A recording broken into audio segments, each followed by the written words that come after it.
Halo Sobat Kompas TV, saatnya kita update 3 berita terpopuler yang terjadi pada hari ini, Rabu 13 Agustus 2025. Berita pertama datang dari warga Pati, Jawa Tengah yang ramai-ramai melakukan aksi demo di depan kantor Bupati. Hal itu dipicu oleh keputusan Bupati Pati, Sudewo yang menaikkan tarif pajak bumi dan bangunan perdesaan dan perkotaan atau PBBP 2 hingga 250%. Bupati Pati Sudewo merespon aksi unjuk rasa warga yang tetap dilakukan setelah ia membatalkan kebijakan kenaikan pajak hingga 250% tersebut. Sudewo minta maaf kepada warga dan berjanji akan berbuat lebih baik. Sementara terkait tuntutan untuk mundur dari jabatannya, Sudewo menyebut ada mekanisme yang harus dilakukan karena ia terpilih melalui pilkada. Di kedepannya akan saya perbaiki segala sesuatunya.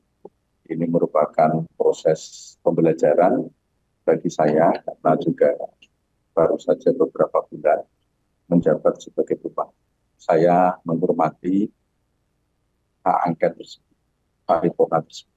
Tuntutan kan sudah disampaikan tadi.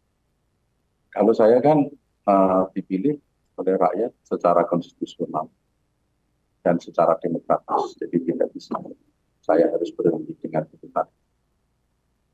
Untuk dengan tuntutan seperti itu, semuanya ada mekanisme.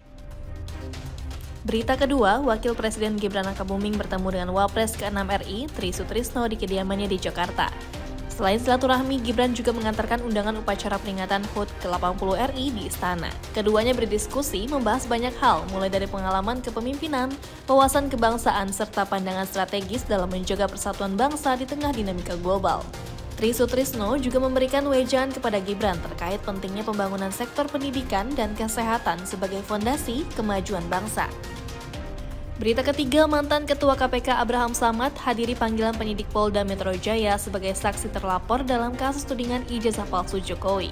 Saat diperiksa Rabu pagi, Abraham mengklaim pemeriksaan ini diduga adanya podcast Abraham Samad Speak Up yang pernah membahas isu dugaan ijazah palsu Jokowi. Meski begitu, ia mengelak isi podcastnya memiliki unsur pidana terkait pencemaran nama baik yang dilaporkan Joko Widodo. Mengenai kemungkinan dirinya menjadi tersangka, Abraham tegaskan ia dan tim hukumnya pasti akan melawan. Bukan tentang saya, ya, karena pemanggilan terhadap saya adalah serangkaian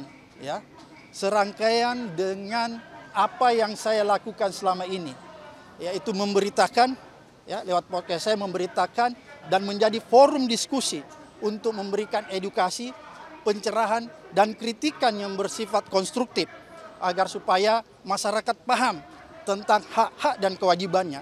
Itu yang saya lakukan. Oleh karena itu, kalau apa yang selama ini saya lakukan lewat podcast dianggap sesuatu yang punya nilai pidana sehingga saya dipanggil, maka ini adalah salah satu bentuk kriminalisasi terhadap pembungkaman, kebebasan berpendapat, dan kebebasan berekspresi. Nah itu dia Sobat Kompas TV, 3 berita terpopuler yang terjadi pada hari ini. Saya Isla Mala Putri, pamit undur diri, sampai jumpa.